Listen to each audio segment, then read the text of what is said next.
this is a workshop about interviewing strategies and preparing for interviews, but this workshop is catered to graduate students, and maybe some people here are possibly PhD students. All are welcome.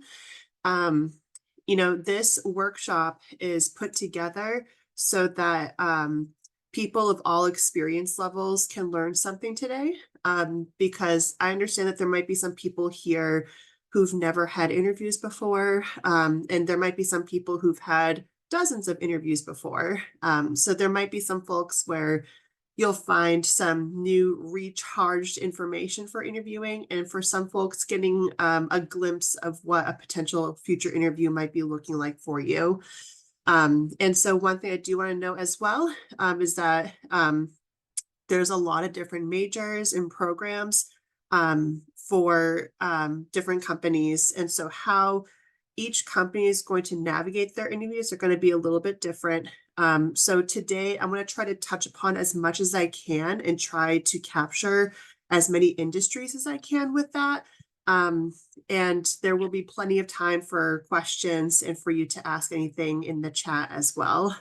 So let's get started. When you are applying for a job, they can't just look at your resume or your cover letter and just say, okay, yep, you're hired. It's very important that they meet you and to get to know you. And so the job interview is actually a benefit for all parties. So as a candidate, you get to learn a lot of different things about the company. So you get to explore more of what's not on the job description. You get to see what the company culture is like. Do you get along with the people that you're speaking to from that company? Get to learn a little bit more about their hiring process. So as a candidate, it's actually really important for you to meet the people of the company as well, because, for a job, you want it to be a mutual fit. It's not just about getting hired somewhere. You want to make sure that you are going to be finding yourself in a role that you know that you will be able to flourish and enjoy and see yourself thriving in those positions. And it's also, of course, a benefit for the employer. They get to see, can you do the job and can you do the job well? Because again, they can only go off of by what's on your resume or your cover letter. So this is a time for them to see how you communicate your strengths, and also get to learn more about you that's not on your resume or your cover letter. They get to measure your technical skills, your problem-solving skills, and just like if you are trying to determine if you like the people on the team, they're also trying to determine if you will be someone that would get along with the rest of the team as well. And one thing too, this bullet point is at the very bottom of both of these, and that is trying to decide if your goals and their goals are going to align with each other. And that's something very important during this interview process. So when it comes to interviewing, I like to kind of break down the before, the during, and the after of the interview. So before your interview starts, this is probably going to be where you're going to be doing majority of your preparation. So one major thing you're going to want to do is research the company. What are they doing? What products do they create? What services do they provide? And you want to, maybe even see if they've been in the newspaper recently, especially if like you are looking at companies that maybe receive grants or maybe who have strong notoriety. You could even bring those kinds of things up in your interview. But you do not want to go into your interview without doing your homework, because if you are going to be interviewed at a company and you don't really know what they do or who they are or their values, that's going to send a strong message to the company that you're not interested, and that you're just there for just a job. And they want to hire people that genuinely are interested in the work that they do at their establishments. And so another thing too is you are going to do a lot of practicing. So I know for some people, they don't really quite know how to practice for an interview. So I think one of the most effective ways to do that is to do a mock interview, which is what the Career Center can help you with. Or if you're someone who kind of wants to like rehearse your lines in some ways, or if you want to kind of at least get something ready to be spoken about and said, you can create a script for yourself. So looking up on the Tufts website of potential interview questions that might be coming up, and then formulating your own answers and memorizing it. But one thing I do want to mention is if you do practice, you need to practice your answers out loud. Do not memorize it in your head, because sometimes when we get to that interview and say, "Ah, I got my answers memorized, I feel really good about this." And then when you speak it out loud, you're like, oh, that sounded a lot better in my head than it did just then. So you do want to practice speaking your answers out loud, either in a mirror with a peer, or with someone at the career center, or a professor. Um, and another good thing to do too is to try to gather clues of what this interview could look like, because your experience for these interviews will be very different depending on how long it is, what the modality is, and who or how many people you are meeting with. Because the questions you'll be asked for a 15-minute phone call is going to be very different than a hour-long in-person interview with the whole team. So those kinds of clues you want to try to gather when you are preparing for your interview. So one thing that I think is very helpful when getting ready for your interview, and if you've gone to any of my previous presentations, this might look a little bit familiar, but this is talking about and articulating your brand. Um, this can involve with identifying your strengths, your values, what you would call your career identity, and effectively communicating those aspects to the employer. So when we are talking about our career identity, you are not bound to past job titles or even to your student status right now. You get to create that narrative, and what you identify as your own marketing, or we would call it your own brand. So ask yourself, who is your target audience, or what is your target industry? Why are you valuable, and what makes you interesting? And having some sort of statement prepared is going to help you with articulating what that could look like. And the reason why this is important is because in almost every single interview, you are going to want to have a strong introduction. So when we are thinking about how we introduce ourselves, that's where we can really pull in how we identify our career brand. So when we were practicing, how to introduce ourselves at the career fair, this is pretty similar to that. But when you are asked like, oh, what are you looking for? Or can you tell us about yourself? You don't want to go in just saying, I'm about to graduate and I'm looking for a job. That doesn't tell us a whole lot about you. That doesn't really get us an idea of your goals or your specialties, but you can put together a strong introduction, and you can still mention, your degree programs, or your achievements, but also make sure to add in anything that you're specifically interested in, and also looking for certain companies that match those values or match what you are interested in. Because again, it's supposed to be a mutual fit. If you are applying or interviewing at jobs that are not aligned to your overall career goal, that's going to be it's going to make it hard for the employer to make a sound decision of if you're going to be someone who's going to be there for the long term. So it's good to ask yourself questions like, what are you good at? What interests you?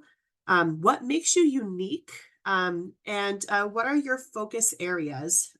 These are questions to be asking yourself as you're trying to put together your statement, or something for how you would identify for your own career brand.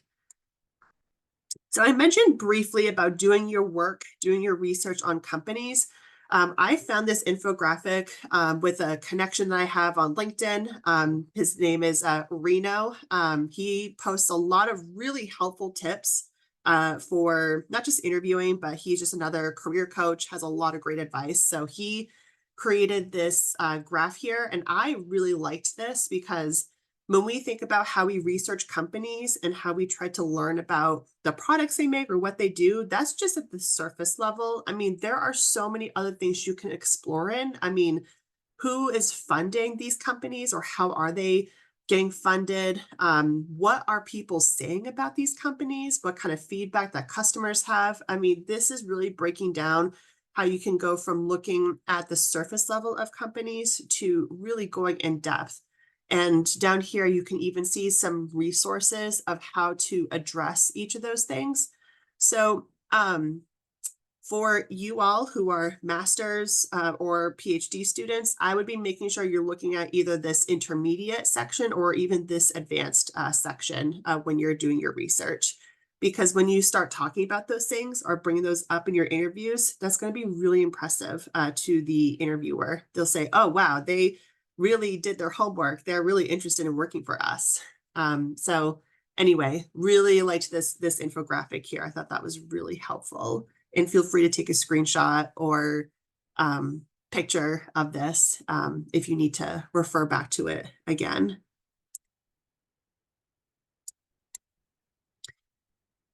All right, so today it's going to be impossible for me to go over all the potential questions that an interviewer might ask you, but no matter what industry you are from, you definitely want to make sure you have answers to these questions. Tell me about yourself, which I kind of talked about before. This is the #1 most asked interview question across all industries and across all levels of hiring. So you want to make sure you have a strong introduction. This is typically a question they will open up the interview with. So make sure that you have your statement prepared and a effective introduction ready. You also want to make sure that you have an answer ready for why you're interested in this job and also why you're interested in this company, because these are actually two separate answers. Because I'm going to be using the chemical engineer job title for today. I could be a chemical engineer at any company, but I chose to apply at this company, and here is why. And you could talk about what specifically this role interests you and how this company is unique and aligns with those values and what you're looking for. You love this example? Okay, I'm glad. So another thing that you also want to make sure you have prepared is why are you the best choice for this role? Because there's going to be dozens of applicants out there. Why are you the right one to choose? What makes you different? And make it easy for them to choose you based off of the answer.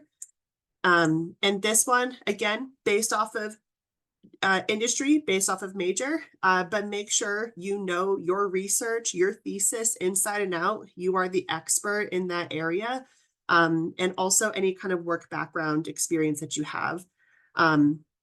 You will be surprised how many stories I've heard of students who say like that, you know, they put these projects on their resume, and then when they were asked about the projects, they completely froze up because that project maybe happened years ago, or they weren't prepared for that.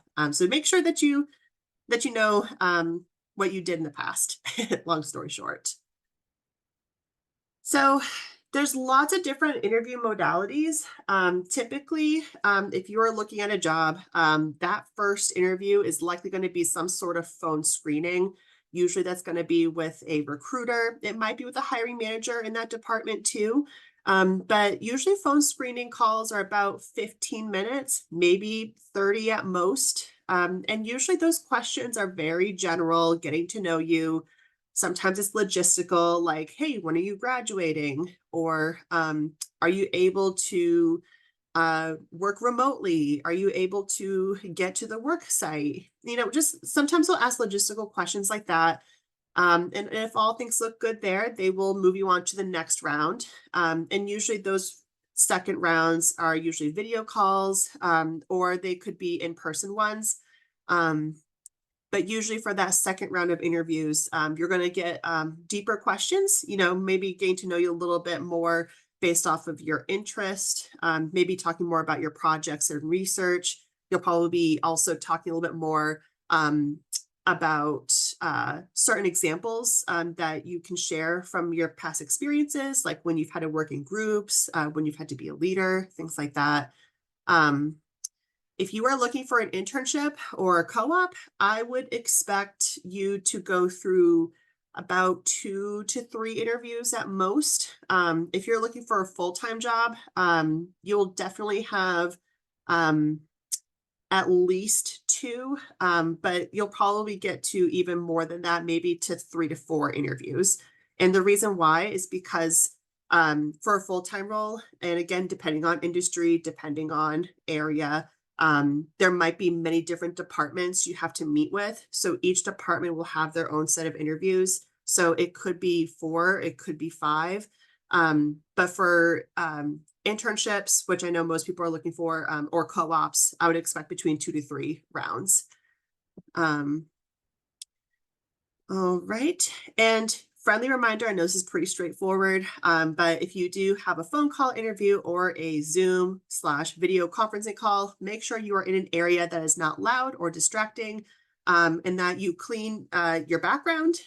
So if you maybe have a messy room, or maybe couldn't clean it up, maybe blur the background or put a different background on there so that it's not there or distracting, and that you check all your technology that is working ahead of time. So types of interviews to possibly expect. Most interviews will probably be one-on-one, so you and one other person, but you could also have interviews where it's one person and the rest of the team. So we call that a panel interview. So one candidate and different employees asking questions, taking turns. There might be group interviews where there are multiple candidates and the employers are asking each person different questions. I don't see that very often nowadays, to be honest with you, probably because of COVID. But every once in a while, I'll hear a student tell me they had a group interview and wasn't expecting that. And a very uncommon type would be an offsite interview. So that would be like going to a restaurant or a coffee shop and having a very casual, even more like a conversation about the position itself. Again, that's a little bit uncommon, but again, depending on the company, industry, that could be something that might happen. But in general, I would expect a phone screening, some sort of video call, and a potential in-person or on-site interview. All right, so we have done our preparation. We're getting ready. Now it's the day of the interview. So make sure to come prepared with all of your stuff. So this would be if it is a video interview or an in-person interview, even a phone call. I feel a lot better in my interviews if I have all of my documents with me. So my resumes printed off and with me, my cover letters with me, a print off of the job description. If you have a portfolio, have that ready to show and tell as well, and have a notebook with you for you to take notes too. So that's all going to be really important to have, because if I ever feel stumped in the middle of a conversation, I can always go back and look at my resume or my cover letter, or maybe reference the job description.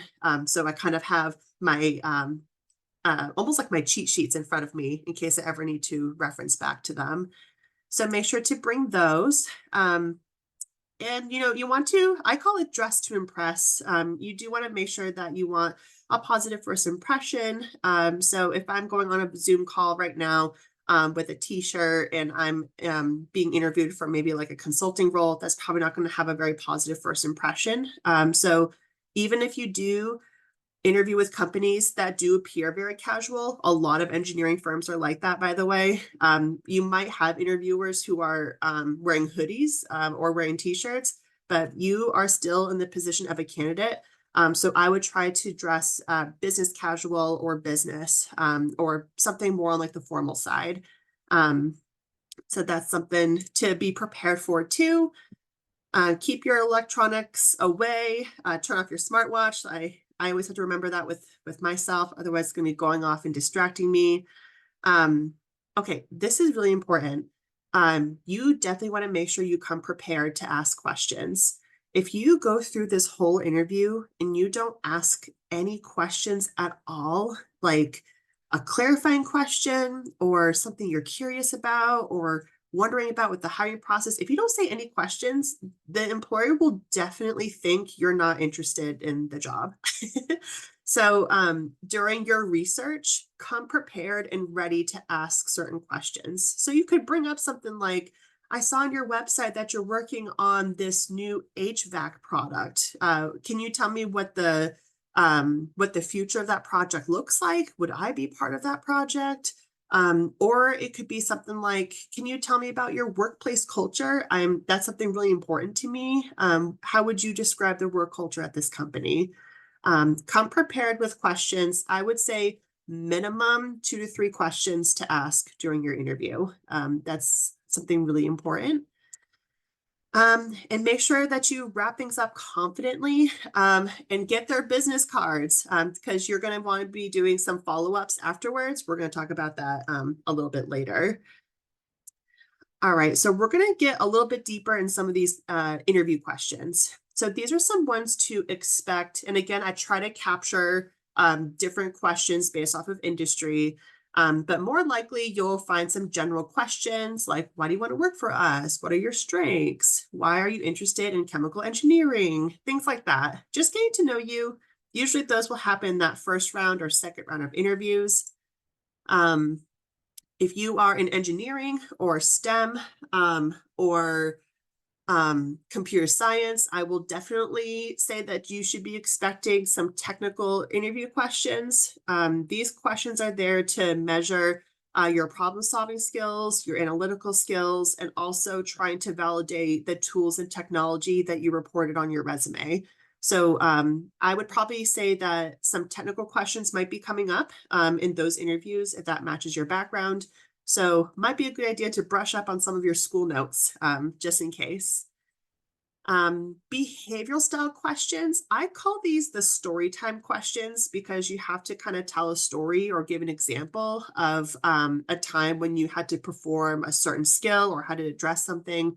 So if you ever hear a sentence start off with, tell me about a time when, you know that's going to be a story time question.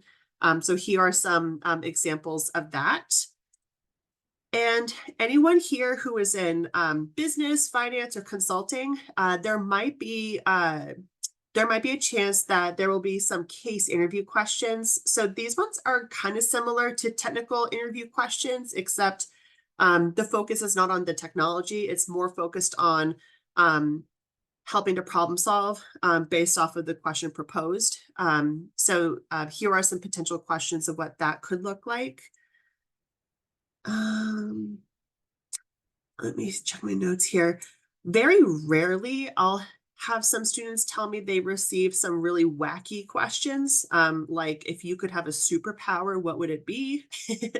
I think for STEM and business, finance, for some of those industries, I think those questions are quite rare. But you might have like a small startup company who really cares about like having fun in their interviews. So you might have some really unique questions like that. Like if you could have a superpower, what would it be? Or what animal do I identify most with? Again, those are very uncommon questions, but sometimes I'll have a student tell me like, they asked me this question and I don't know why.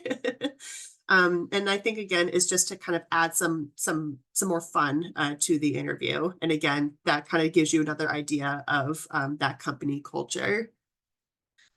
All right, so in the next few slides, I want to be breaking down strategies to answering these different kinds of interview questions.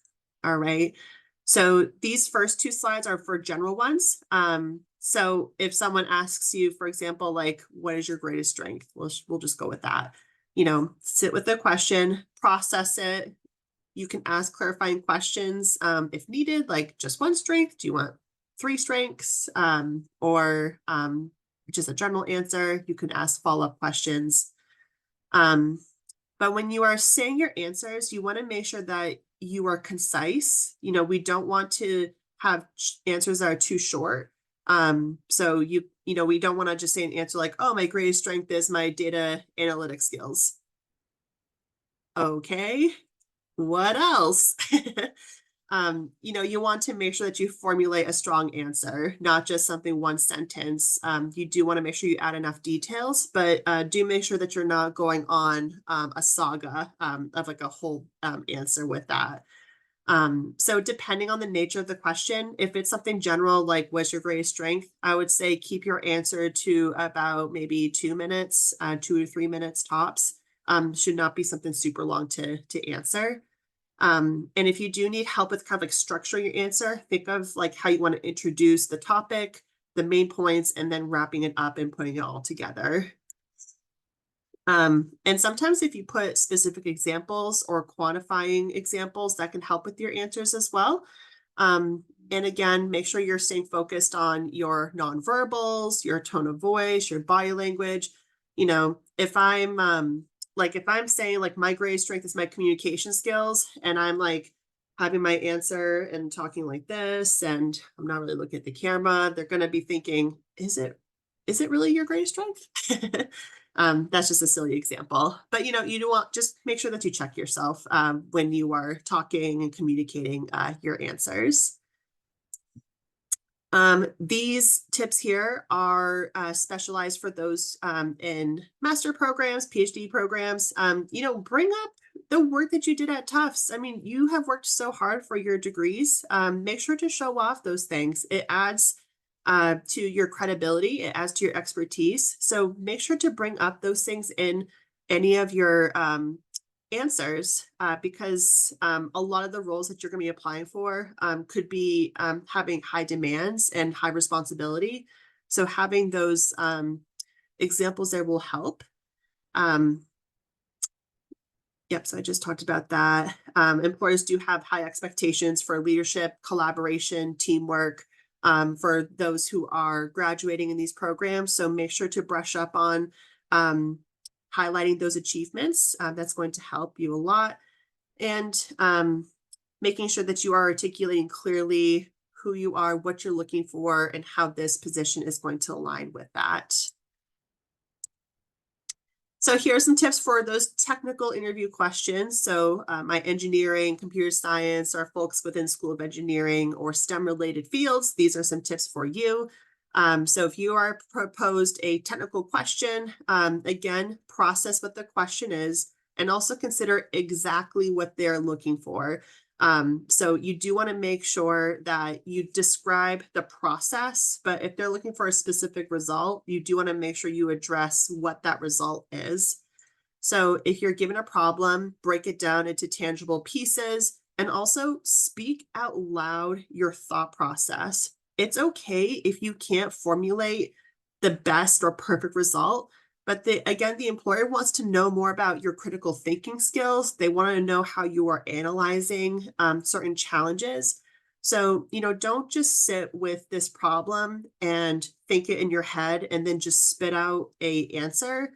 Talk about, well, if I had this time frame and I had these things going on, I would be able to do X, Y, and Z. And then, as long as you're speaking out loud your process, that's going to be a really helpful way to have a strong outcome for these answers. Talk about the steps and also showing your work, whether that's calculations, certain codes, certain methodologies or theories. Make sure to give those examples too. And also making sure you're specific of the tools and technologies you will use to create, not create, but to solve whatever that challenge is. All right. And real briefly, for those who are looking at finance, business consulting roles, for those case interview questions, again, it's pretty similar to those technical interview questions. You want to process what the case is. So usually when they give you a case, it's like they're giving you a lot of different bullet points, like you've got a company that's telling you this, they're looking for this, and you're trying to figure out this. And then it's kind of like up to you what you will do from there. But you want to also make sure you want to remember what the objective is. So kind of like what I said for the technical interview questions, remember what exactly they are looking for. Be transparent on your thought process, speak it out loud. With case interview questions, you can kind of engage the interview a little bit more. So you could ask some more follow-up questions like, okay, do you know how much time do we have? Do you know how much money this company has? Do we know what other kinds of clues that would be helpful for our case?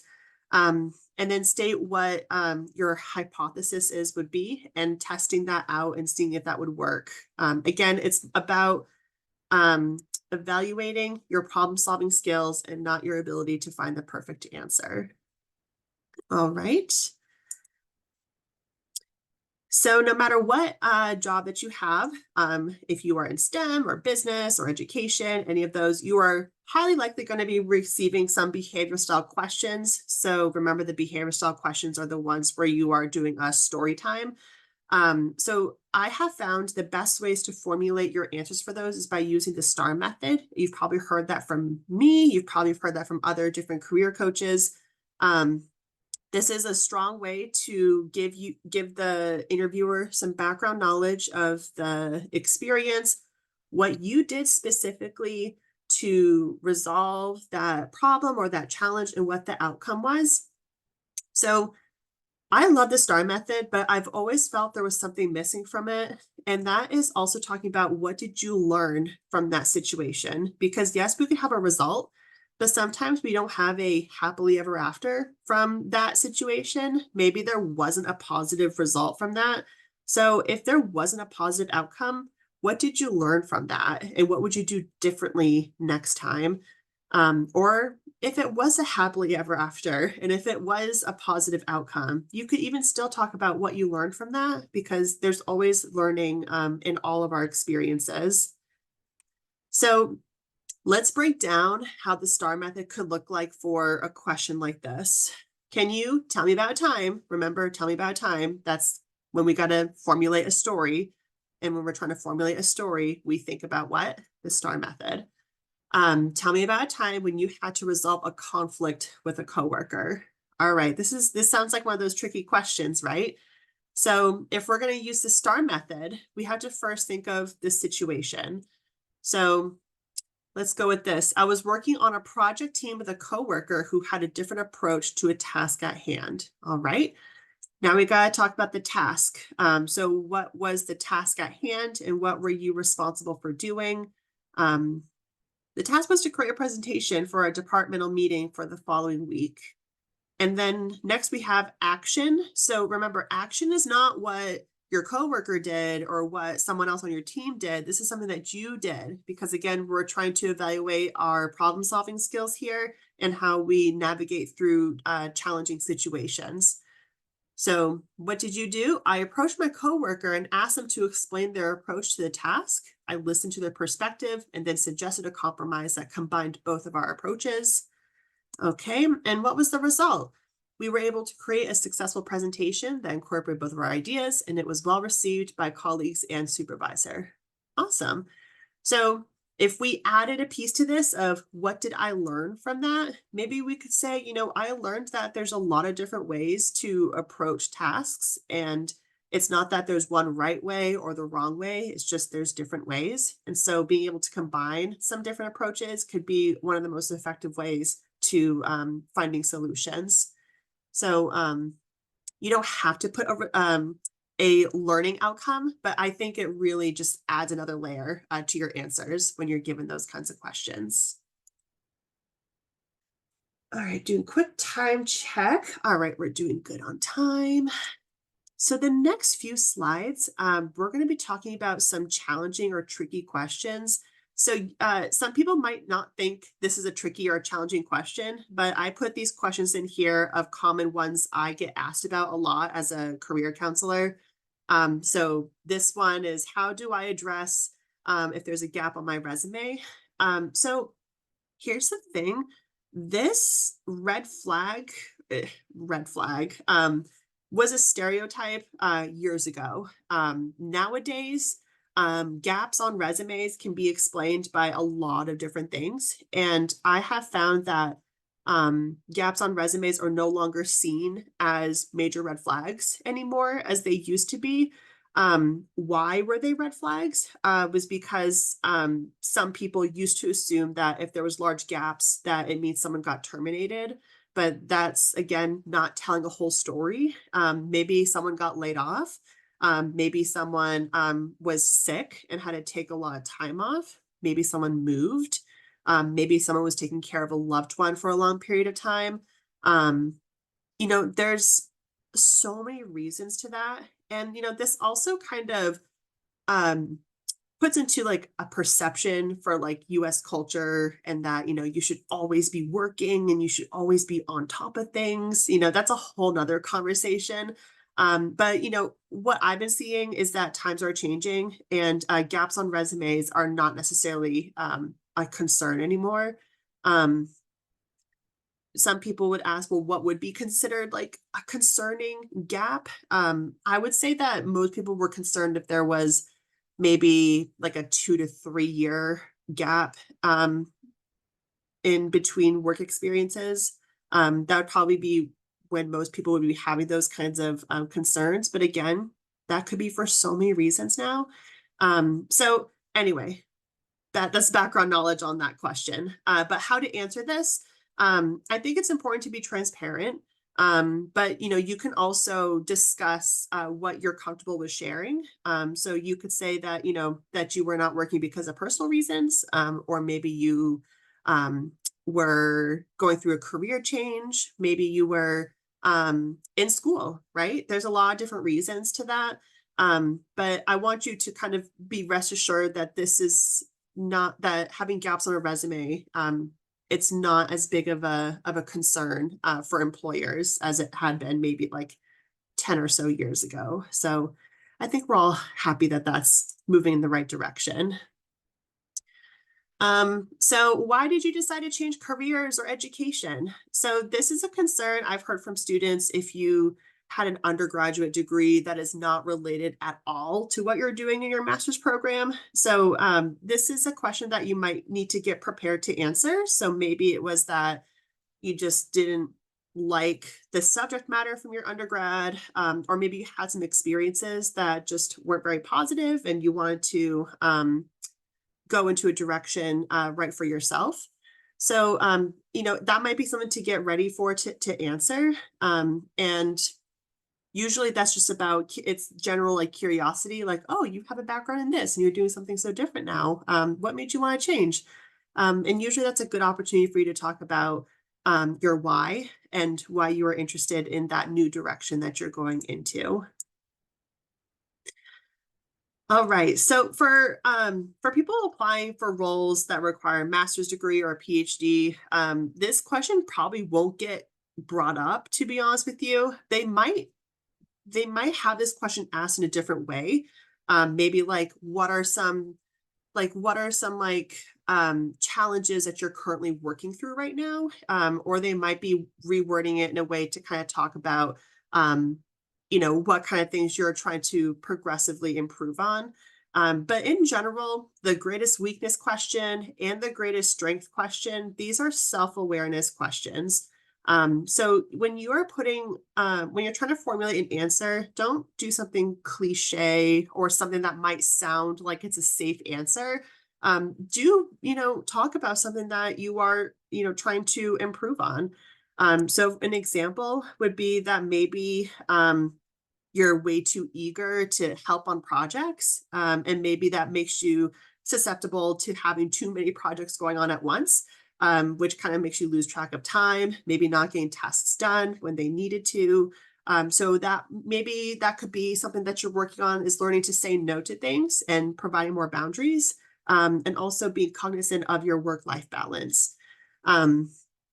I would make sure that a weakness that you do bring up is not something that's going to be detrimental to the job. So like, for example, if you're a chemical engineer and you're applying for a role and you say that your weakness is that you are struggling with using some of the analytical tools for maybe like HPIC or something, that might be a negative thing because that's a tool that's used often in those kinds of roles.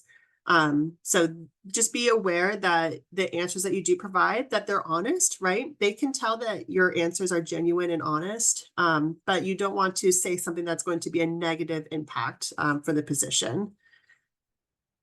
Okay. So this question mostly pertains for international students. And here's the thing, companies need to be very careful with this question because they can't ask you, are you a US citizen? But they can ask, are you authorized to work in the US? So, they can't ask you specifically what your visa status is, or, if you're a green card holder, but they can ask a general question of, are you authorized to work in the US? So, if you do get asked this question as an international student, you do need to be honest and transparent, but also make sure that you detail and highlight what your eligibility does look like and your willingness to comply to regulations. So I would try to formulate it as like, yes, this is my situation, but this is what I'm eligible for, and this is what can happen. And if you need some more ideas of how to kind of like formulate strong answers with that, I know that I help students a lot with putting together statements and also the I Center as well. But you do want to make sure that you are your biggest and strongest advocate because employers don't always know what authorizations can look like. So sometimes you have to educate them of what that eligibility looks like. Um, so this one, why did you leave your previous job? Maybe it was because of something negative. So maybe you got fired, or maybe you had a terrible boss, or maybe it was a toxic workplace. It happens, right? So if you're run into a question like this, and the reason why you left your previous role was because of something negative, you definitely want to be careful of how you do formulate your answer, because it does kind of leave a bad taste for the interviewer if someone is bad mouthing their previous company. Um, you can still talk about, how you gained valuable experience, you developed a lot, you had a lot of learning opportunities, and you had a lot of growth in those roles. But there's, again, a lot of reasons why someone might leave a previous employer. You could say that school is in session, and I'm, having that be my major focus. It could be that the business wasn't doing well and you want to go into a new direction to make sure that you're in a role that will have longevity. Maybe because someone got laid off, maybe because you're changing industries. But one thing, long story short, I just want to make sure that you are not negatively talking about your previous employer, because that will leave a negative impression. Talk about, you could talk about a different reason. Maybe it's just like, I was no longer growing in my position. I've outgrown my role there. And so now I'm looking to advance. Or you could just also say that school was happening and that became a major priority. Salary expectations. So I encourage students to try to avoid numbers and talking about salary as much as possible. Do not ask how much money this role entails in the job interview. When they give you a job offer, that is when you get to name your price, because usually they will give you an offer of what they're looking at, and then you get to digest the offer, look at the compensation, because salary is just one piece of the whole compensation package. So you can really see if that's going to work for you. And then that would be the time for you to negotiate. But if you're in that first round of interviews and they're asking what your salary expectations are, a first answer that I would say is that you're open to negotiation. If they are really pressed of what expectation that you're looking for, I would not give them a solid number. I would give them a range. So this is something that you'll have to do your own research on, as what your market value would be for salary. But think about what your what your minimum would be, and then adding a little bit more on top of that, and then giving them that openness to kind of range that salary. And hey, there might be a risk and say that, oh, yeah, we're actually looking for someone who has a salary expectation below that. Are you comfortable with that? And again, you get to kind of make that decision. But I always like to see what the offer package looks like later once they give me the job, because then I have that power to have my price be mentioned and what I'm looking for. So that's how I would navigate that conversation. Okay, just checking on time real quickly. Some of these are just example questions that I've seen from different kinds of interviews. How do you stay updated on advancements and best practices? So that might be something for you to be prepared on, is how you're going to stay on top of the emerging and the evolving technology or theories or practices.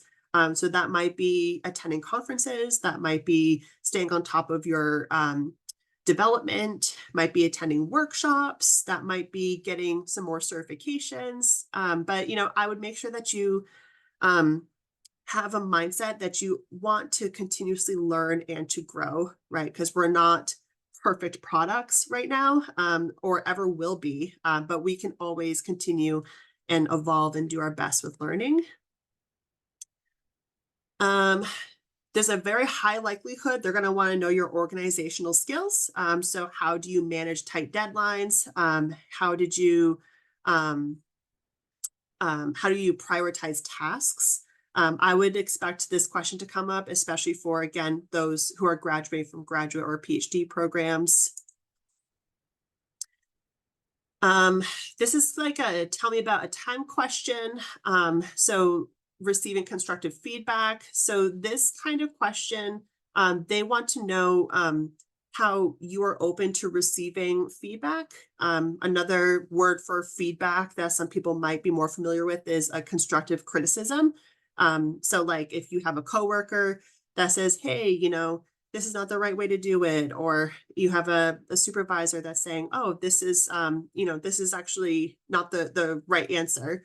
How do you take those messages? Do you take it personally? Do you use that as a growth opportunity? Do you get offended by that? They're going to want to know those things because they want to make sure that when they hire you, that you want to, again, have that growth mindset, and that you want to continue learning and evolving.